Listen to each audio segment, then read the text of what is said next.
Okay, so we're going to have a little look at version 1 of the Pronto wallet. So I have my front and back panels and my 3 card slots completely cut out. I'm going to pop the back panels out of the way, and all I'm going to do initially is I'm going to top stitch along the top edge of each of my card slots using a 1/8 of an inch seam allowance. Now you have 2 options here. This is such a quick project that I actually decided that I wasn't going to be burying my threads in this one, and I usually do.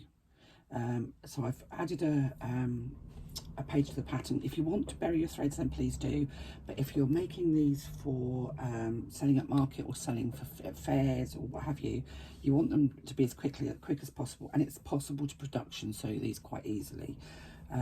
But the easiest way for me and the quickest way is just to do one back stitch at the beginning and the end of my top stitching.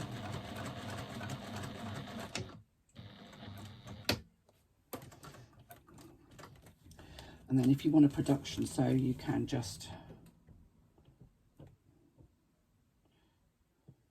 not very good at lining these things up, carry on to your next panel.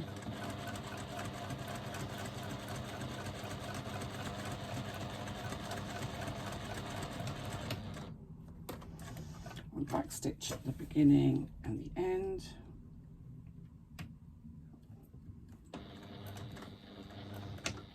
One back stitch as we go on to that next piece.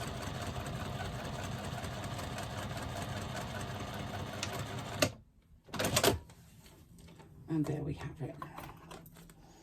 And all you need is your snips to snip the pieces apart. And I'm going to grab my scissors because my snips don't appear to be any good.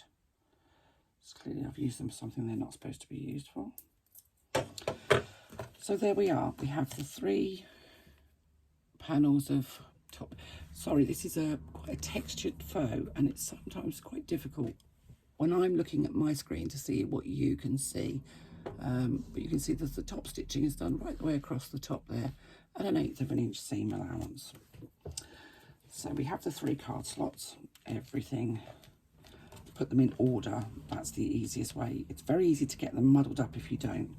So I'm going to take one of my exterior panels, and they're both the same, the front and rear, so it makes no difference which one you take, as long as you remember that you're using, the one that you take now is your front. And I'm going to mark a line 3/4 of an inch from the bottom edge. Now, I will be honest and tell you that actually often I don't mark the line. I just take my ruler and lay it on, and then pop my first card slot so that it butts up against that ruler, and then I know it's exactly where it's meant to be. And just pop a clip in either side. Now the top corner here will be 1/8 of an inch away from the top edge of your exterior panel. So having clipped that in place, and I've matched up both of those little side tabs as well, I'm just going to stitch across the bottom again, 1/8 of an inch seam allowance, back stitch at the beginning and the end to secure my stitching.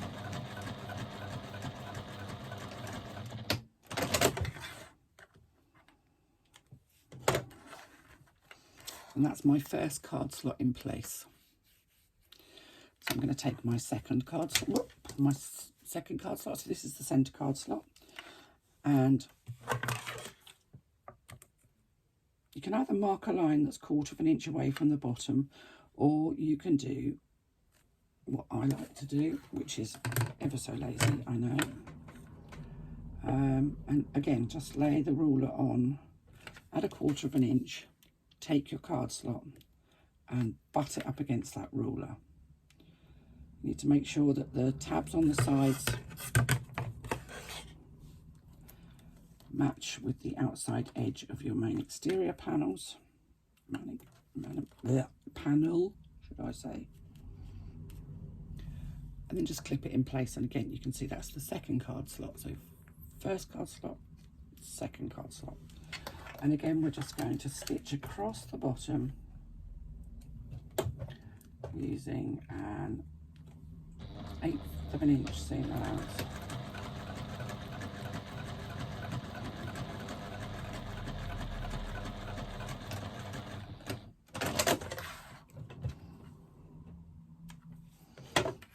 Okay, so we're now going to take our back panel, and onto our back panel we are going to add a little drop of glue to the sort of centre area. You don't want it around the outside where your stitching will be.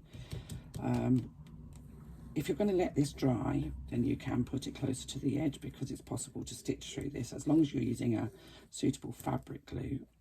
This is quite thick, so it's taking a little bit of oomph to get out. So I'm using Beacon Fabri-Tac because that's what I prefer to use. And I've put my glue just in this sort of centre area. I'm going to take my panel that I've put my card slots on, and I'm going to line up those top corners.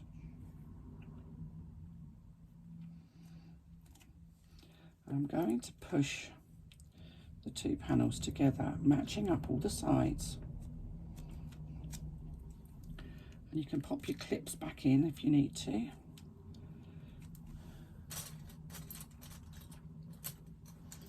Don't put too many clips in at this point, because the glue will hold it in place. And I'm going to need the clips in a minute anyway. So just want to make sure that my card slots, I've got a bit of thread there, stay where they're meant to be.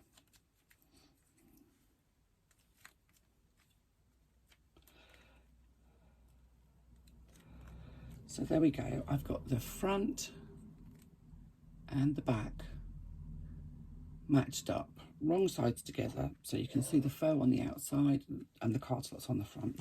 Then I'm going to take this last card slot, and on the front where the other two card slots are, I'm going to position it so that the bottom corners match the bottom corners that I've already matched on my Pronto wallet. I'm going to match up those corners. Now, for those of you who are thinking, oh, this is going to be thick, oh, this is going, my machine won't sew this, there are only a couple of small areas where you actually have 4 layers. So there is a 1/4 inch on this side and a quarter inch on this side where you actually have 4 layers to stitch through. And that is the only time you have 4 layers. The rest is 3 layers or 2 layers.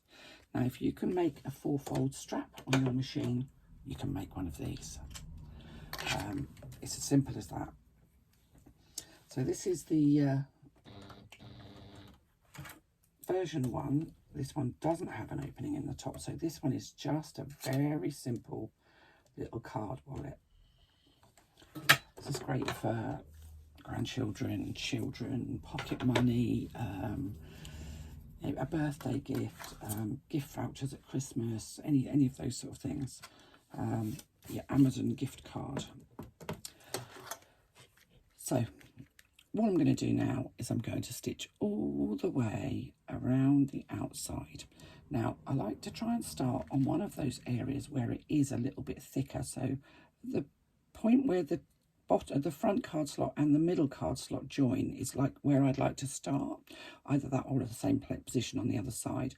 It means that I'm going through that thickest area first, and I'm going to stitch around the outside using a 1/8 of an inch seam allowance. And to make sure that everything stays in place, I'm going to use an awl. So I use my awl just to kind of hold the layers together where I can't put my fingers. And I'm going to do a back stitch to start and finish.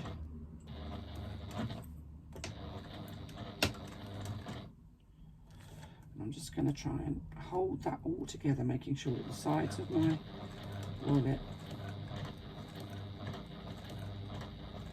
stay nicely together.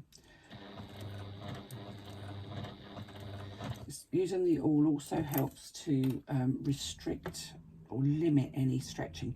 You will get stretching with most faux leather. The more stable you use, the thicker it tends to be, which for some people's machines may be an issue. But even with very stable faux leather, you do occasionally get a little bit of stretching. So using an awl just kind of stops it from being pushed with the foot. It also gives you effectively another finger, which is quite close to the presser foot, but not in a place where you're gonna actually stitch through your finger, which you don't want to do.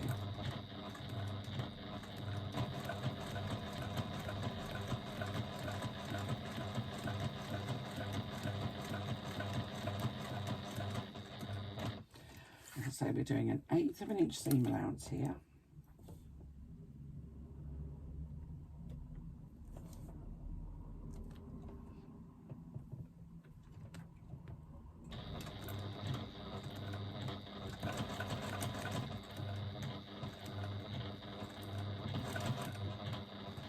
And coming back to that slightly thicker part.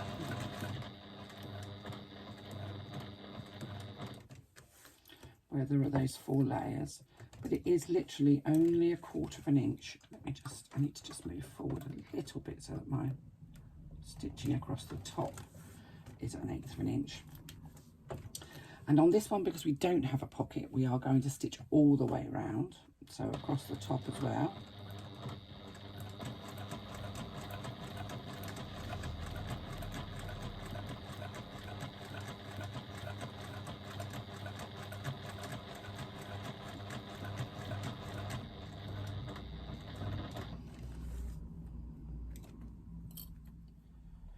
And then back down to the point where we started.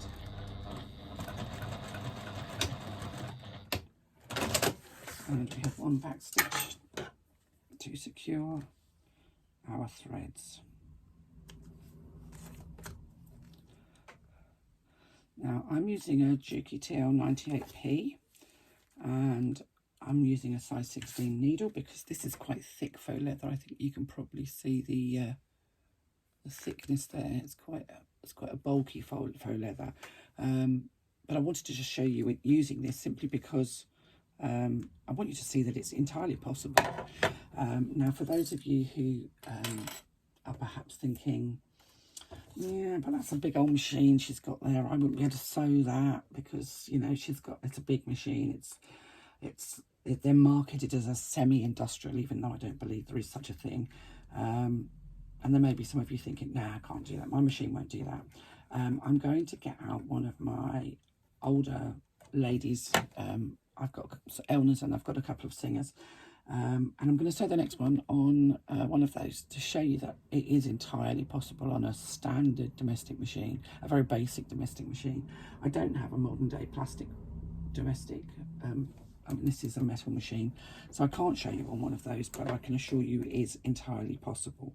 But I just want you to see. I know when I say domestic friendly, a lot of people don't believe me because they see this part of my machine on the videos and they think it's an industrial. I promise you it's not. But it is a good quality machine, so I want to show you on something that's perhaps less of a quality to show you that it can be done. So there we are, Pronto version 1. Let's grab some cards and I'll pop them in there. So we have 1 card slot, 2 card slots, 3 card slots, and it works perfectly. It's just a very simple little card wallet. If you want 3 cards, absolutely fine for that. The next version has a little bit extra. So that's version 1.